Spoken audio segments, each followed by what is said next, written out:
Welcome back to Celebrity Radio. It's Alex Belfield talking to some of the world's biggest stars and some of the most interesting people as well. And we've got one for you today. Tori Amos, how are you?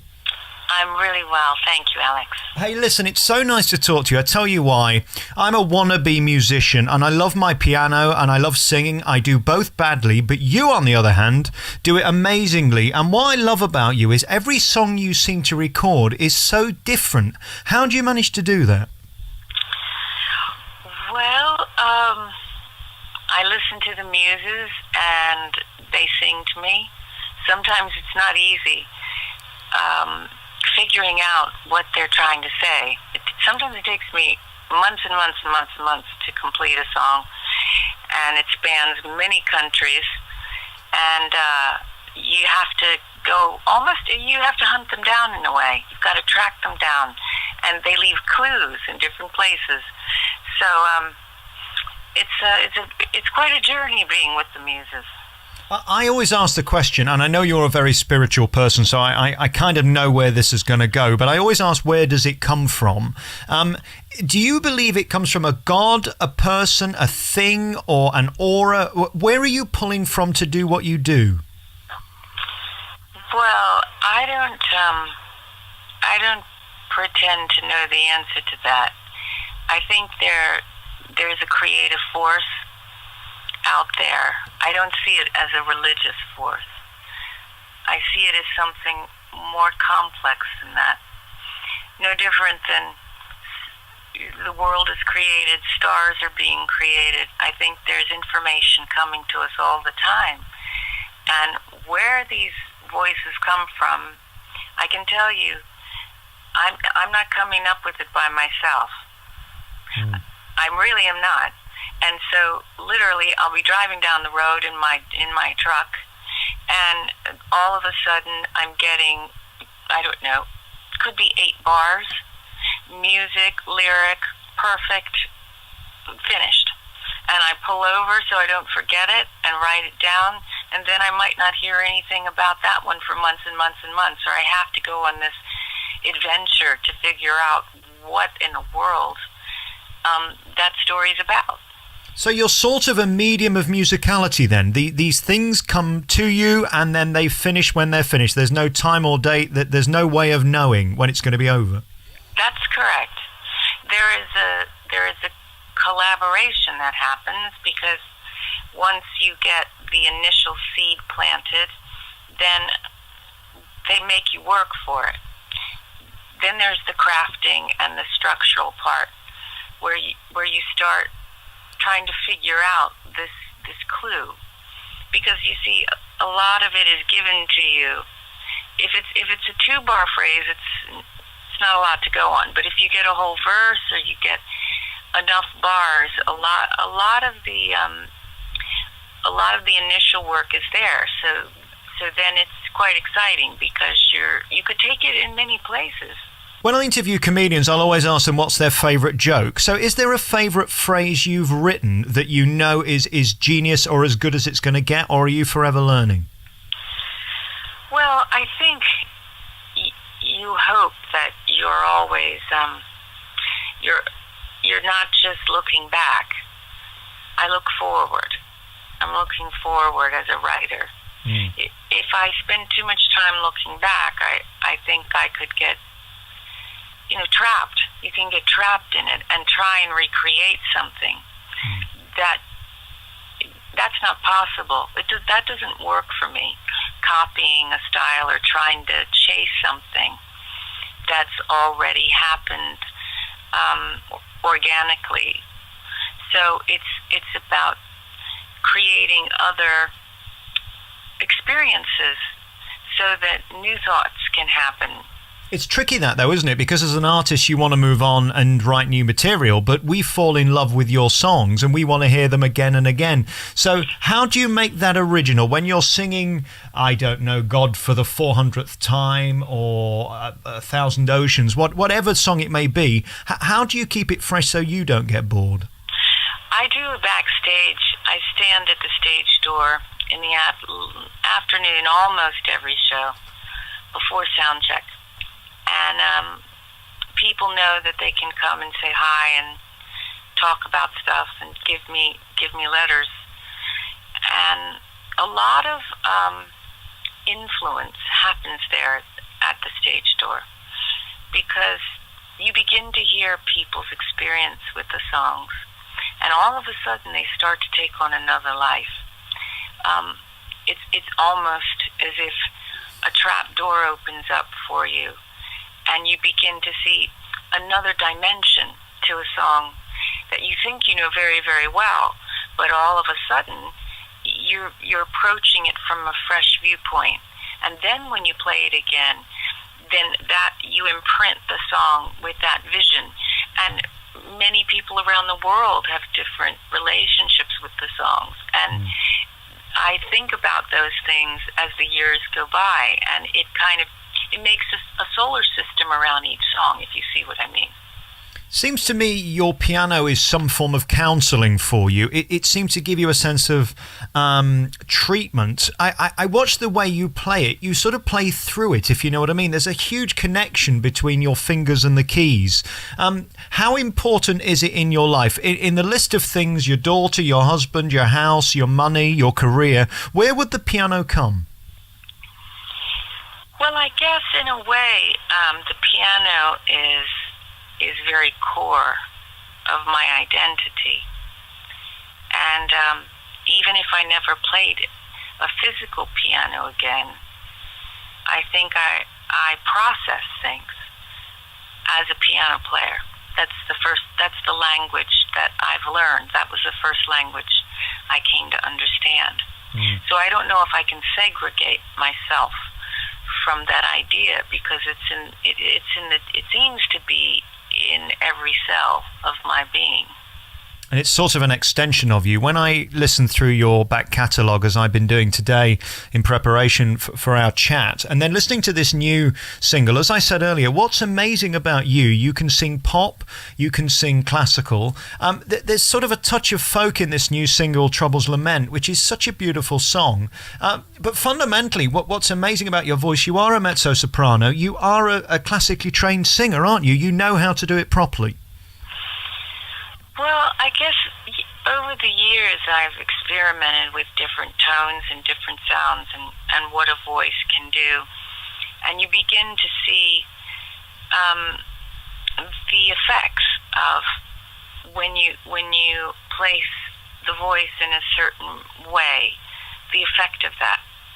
And you also have to know what your instrument can't do. And then you wise up to that, and you realize that you don't take on things that compromise it. You take on things, you grow, you try and expand, but you begin to know what you can explore and what maybe you should leave alone. So it's knowing your limitations, it's knowing where to stop, is it? I think so. Knowing where to stop, and also knowing where to expand.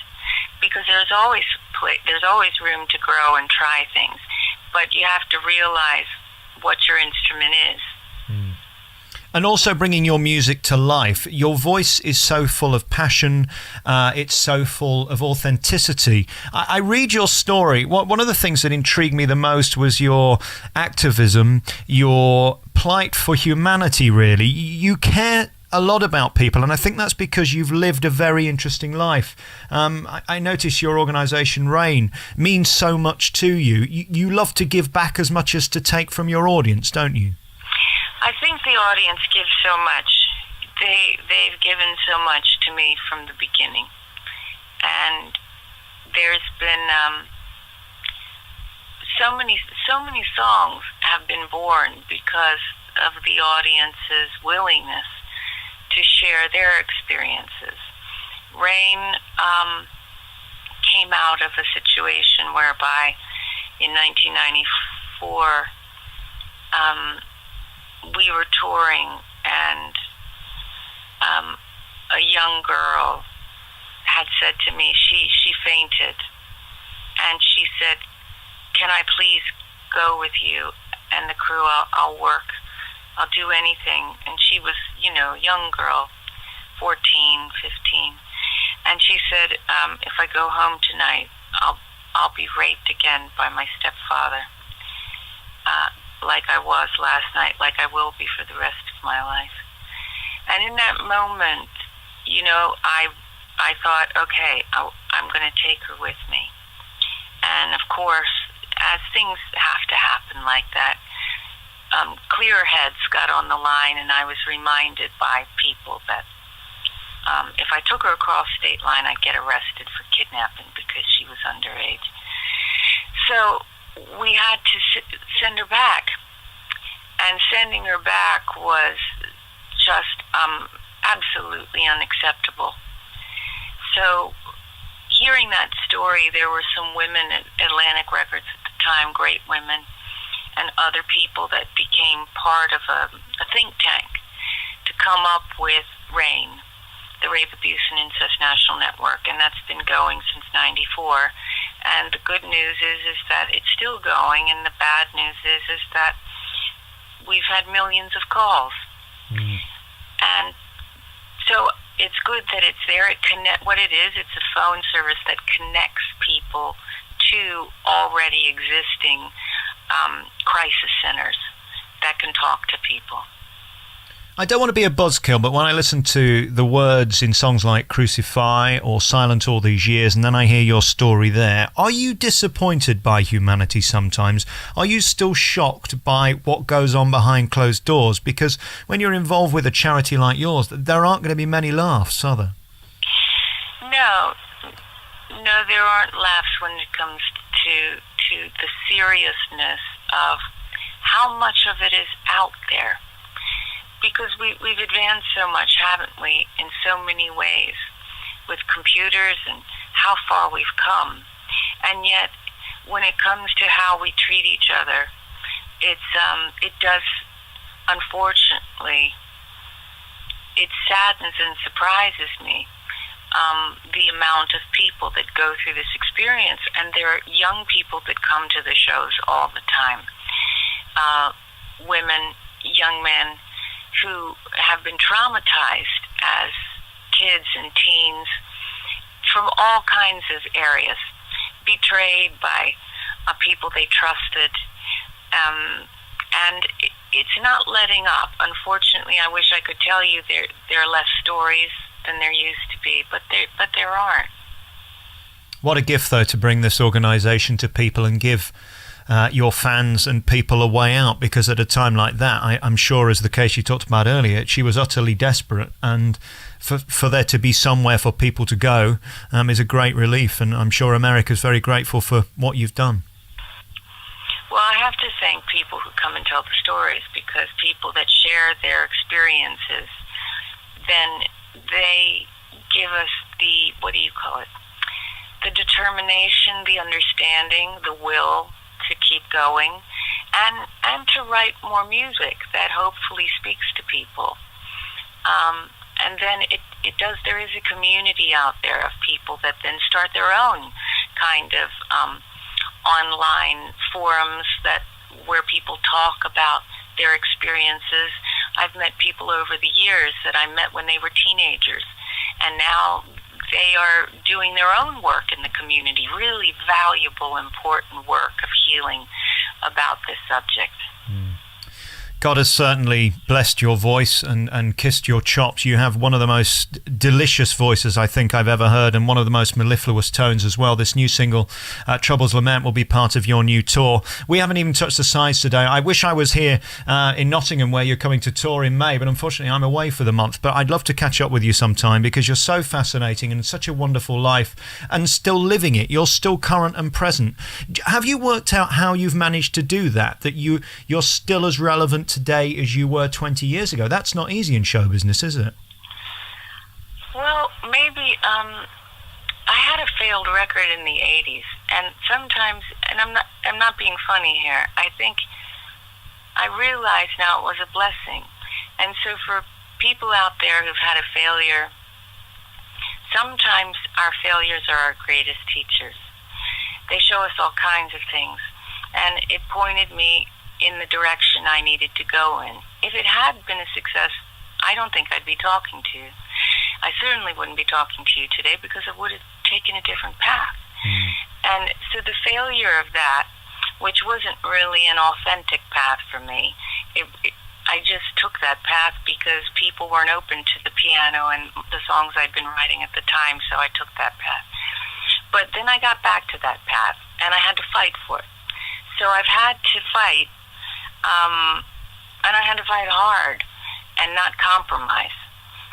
Therefore, I guess that's something that has stayed with me through my life, that you need to put the work first, the art first, and focus on that and be true to it. And if you're true to it, then you have that. That doesn't guarantee you anything. That doesn't guarantee you success, and it can be a bumpy road to success. But it does mean that you can wake up with yourself in the morning and say, I still have respect for the music that I'm writing, and I'm committed to that. Well, you're utterly authentic. I thank you for your music because it is absolutely glorious. This new single is wonderful. You can hear it on tour. Trouble's Lament is the new single by Tori Amos. It's out now. You can get it on iTunes and other places. You're on tour throughout the UK. Some incredible dates to come. You're going to Dublin, Cork, Glasgow, Manchester, Birmingham, Nottingham and London. Your legacy, well, it speaks for itself. 8-time Grammy Award-winning nominated singer, songwriter, pianist, composer. And, of course, you've done the awards. You've done everything. You're on tour. People can find you. Have you got a website where they can Google you and find you? Oh yeah, there's ToriAmos.com. You can find it. We're out there. Don't be a stranger. I know. I'd love to meet up with you again and let's have a proper chat. 12 million records and still counting. Tori Amos, thank you so much for coming on the show. Thank you so much for having me.